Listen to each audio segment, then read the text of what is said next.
Cambiarlo todo, por supuesto. ¿Cómo no cambiar todo ante un gobierno que ante una crisis energética de primer orden en la que la gente no puede pagar las facturas ni llegar a final de mes, ¿qué hace? Volar las centrales térmicas. Ante una guerra que nos condena, o más bien ocasionada, entre otras cosas, por la dependencia energética, ¿qué hace? Decir nuclear no, y las centrales nucleares hay que cerrarlas. Ante una sequía como la que estamos padeciendo, volar las presas.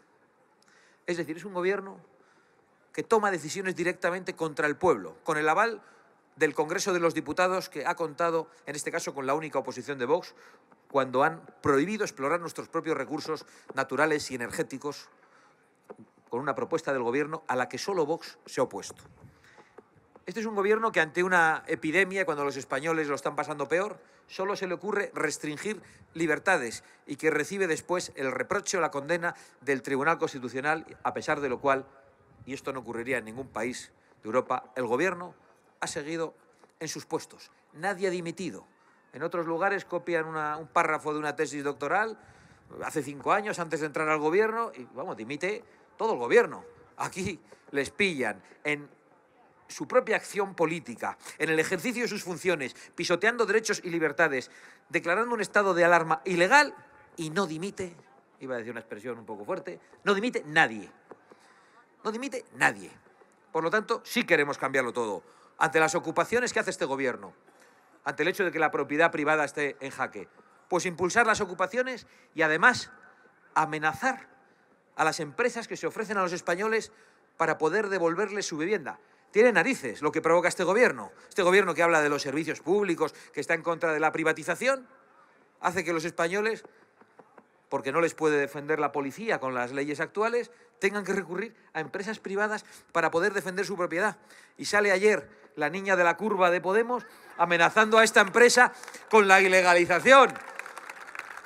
A esta empresa u otras. ¿Por qué?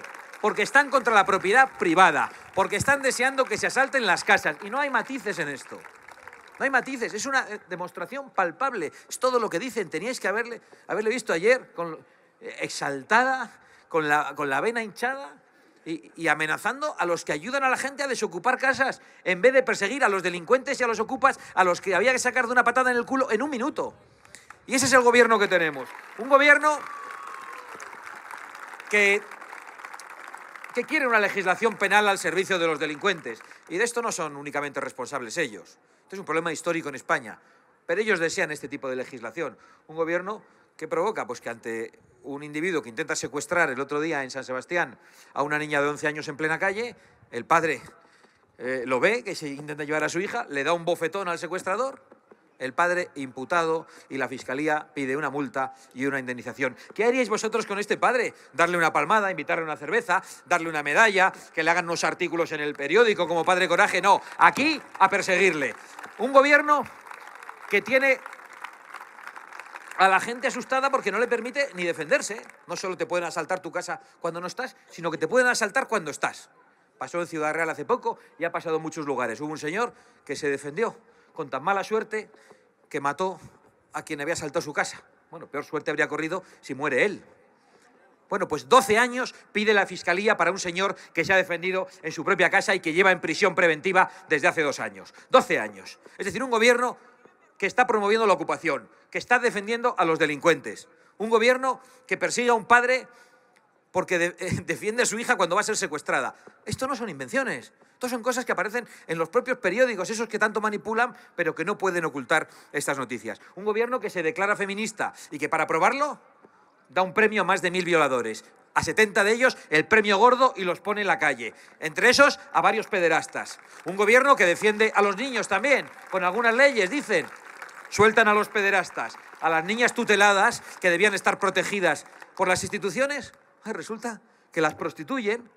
O sea, se las quitan a los padres, son de familias desestructuradas, se las quedan las instituciones, que deberíamos proteger a esos niños que tienen esos problemas. Acaban siendo prostituidas. Y en los colegios vienen a arreglar lo que las familias parece que han estropeado, ¿no? Porque los niños no son de los padres, ya lo sé. Los niños son personas, no son propiedad de nadie. pero desde luego no son del Estado, no son del Gobierno, y no son de los partiduchos, y no son ni de Irene Montero ni de la otra niña de la curva, y no son de dos ministras psicópatas que se sientan en el Consejo de Ministros por culpa de Pedro Sánchez y que se dedican también, pero en este caso con el acuerdo de todo el arco parlamentario excepto Vox, a convertir lo que era la corrupción de menores en una asignatura en los colegios. Los que sois padres lo sabéis. De repente entran los lobbies, que el único título que tienen es el título de la subvención de los ayuntamientos y de que tienen, pues, probablemente una orientación sexual diversa. Y entran los lobbies a los colegios para explicar a los niños que no tiene que haber bullying y a explicarles lo que es el sexo. Claro que no hay que acosar a ningún niño, ni por sus características físicas, ni por su orientación sexual, ni por su color, ni porque el niño tenga algún problema o alguna enfermedad. No hay que acosar a ningún niño. Esa es la excusa que utilizan para entrar a los colegios, adoctrinar a los niños sexualmente. Entonces le dicen al profesor, salga usted, para que los niños estén en un ambiente relajado, porque ante el profesor no van a hablar. Y entonces, cuando salen los profesores, y esto es así, empiezan a contarles a los niños cosas que los niños no tienen que saber. Yo os animo, y lo llevo haciendo toda la campaña, a los que tenéis hijos, que les digáis que os graben estas charlas y las escucháis vosotros y valoráis si son adecuadas. Están diciendo, por cierto, manipulando los medios de comunicación, que yo he instado a los niños a grabar. No. A mí no se me ocurre instar a los niños a nada. A los niños les dirán sus padres. Yo no soy como los políticos de izquierdas que quieren educar a los niños de los demás. Yo bastante tengo con los míos. Yo lo que he hecho es animar a los padres a que se interesen por qué es lo que están enseñando a los niños. Y yo que he tenido oportunidad de escuchar esas charlas grabadas porque me las han enseñado algunos padres, os lo voy a decir, es corrupción de menores, es la destrucción de la inocencia de los niños, es la perversión de lo mejor que tiene una sociedad, que es la inocencia de los más pequeños, de los que tenían que estar pensando en jugar, de los que tenían que estar soñando y a los que sexualizan a una edad temprana de una manera inaceptable. Y eso es corrupción de menores, y cuando lleguemos la vamos a tipificar y no vamos a permitir que entre ningún depravado a los colegios a enseñar a los niños lo que no tienen que saber. La educación moral de los padres, la instrucción de los profesores, respeto a la autoridad de los profesores y respeto a la autoridad de los padres, y los políticos y el Estado a molestar lo menos posible.